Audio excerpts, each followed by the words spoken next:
Hare Krishna everyone, Radhe Radhe. So I am back with another video and I hope all of you are well.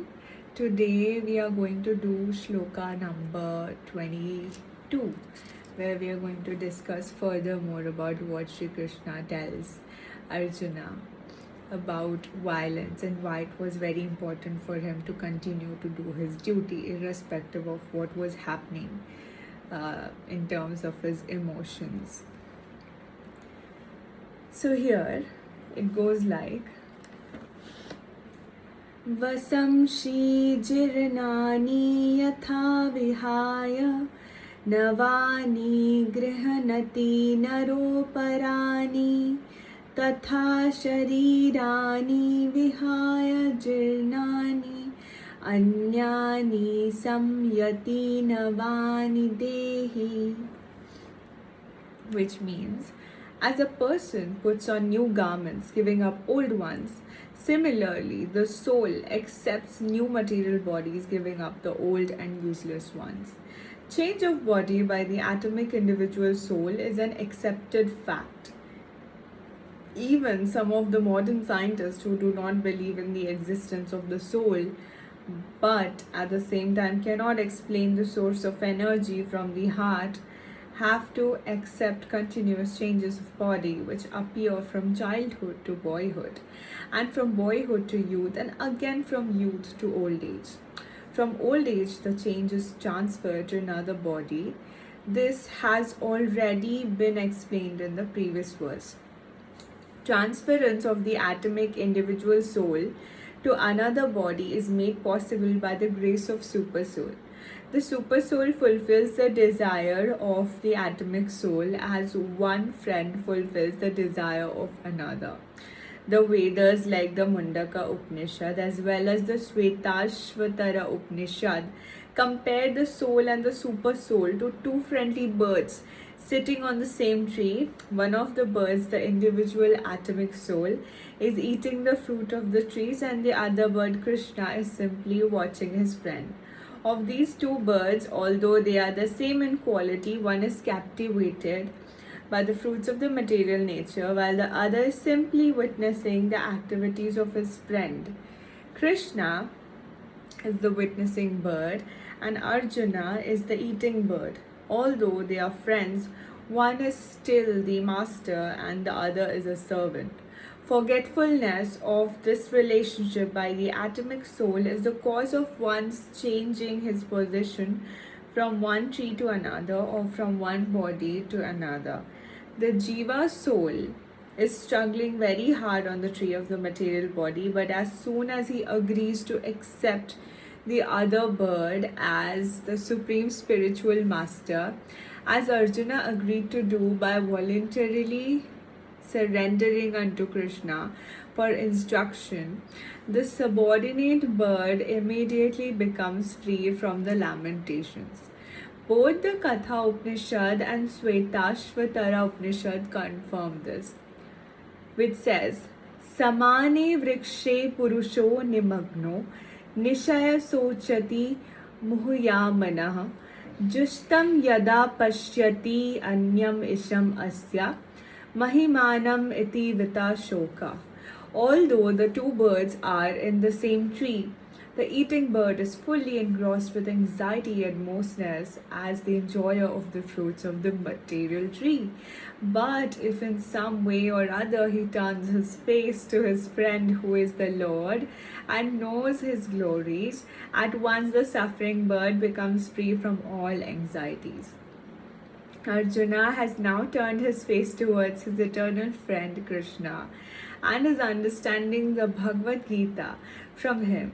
And thus, hearing from Krishna, he can understand the supreme glories of the Lord and be free from lamentation. Arjuna is advised herewith by the Lord not to lament for the bodily change of his old grandfather and his teacher.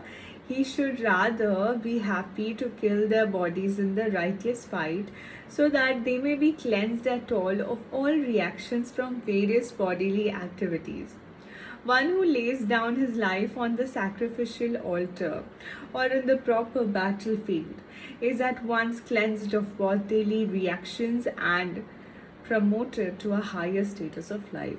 So there was no cause for Arjuna's lamentation.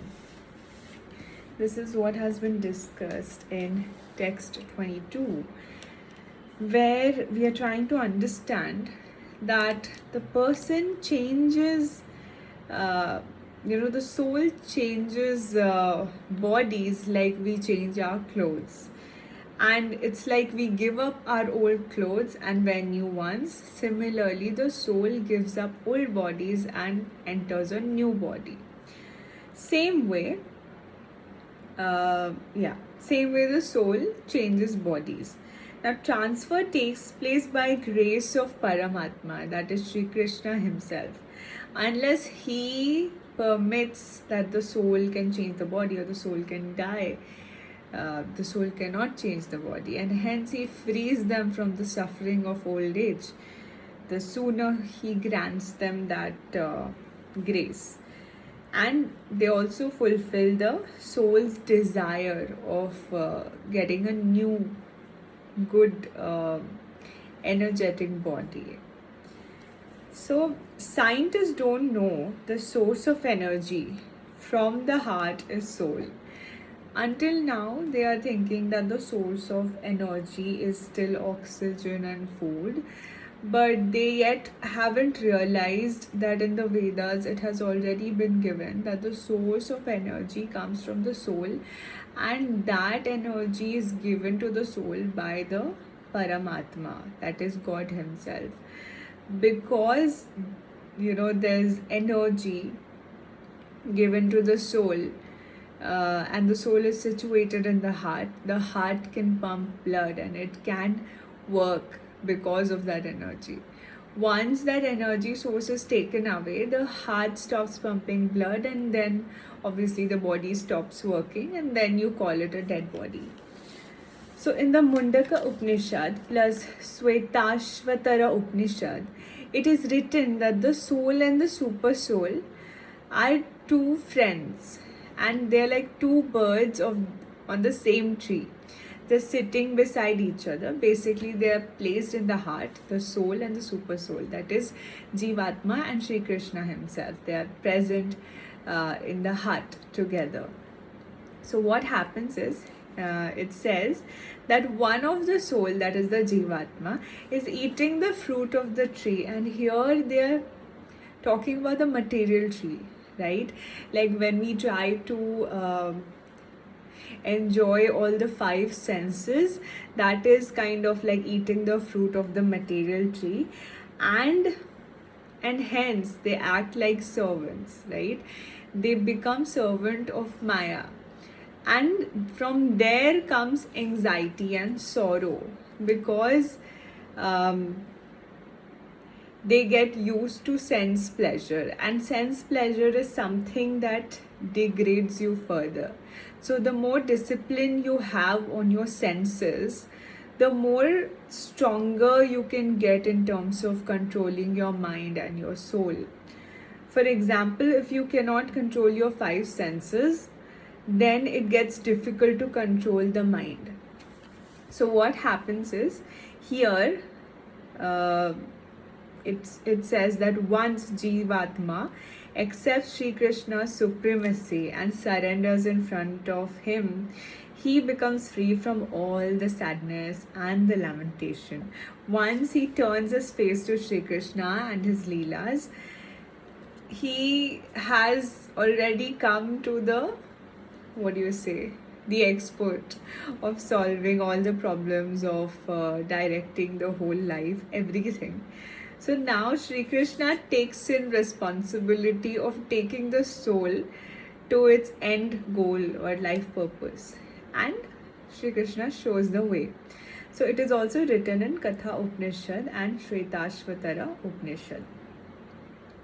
But when does the soul experience anxiety or sorrow? When they forget their relationship with Shri Krishna, and that leads to continuous birth and death cycle.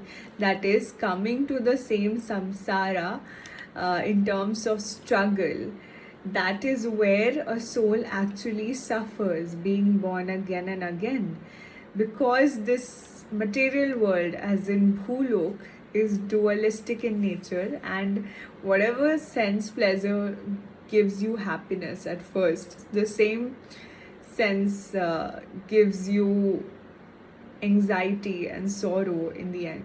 So this is very important to not indulge so much into sense, pleasure, and focus our mind on Krishna.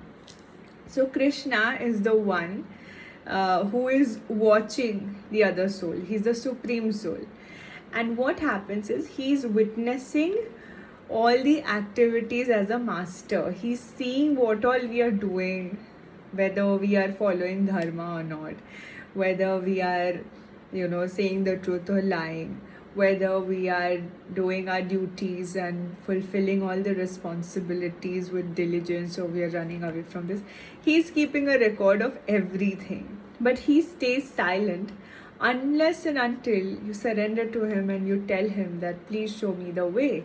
Because until the time we are working from our ego, Krishna does not step in. He will wait until you realize that you really need his help.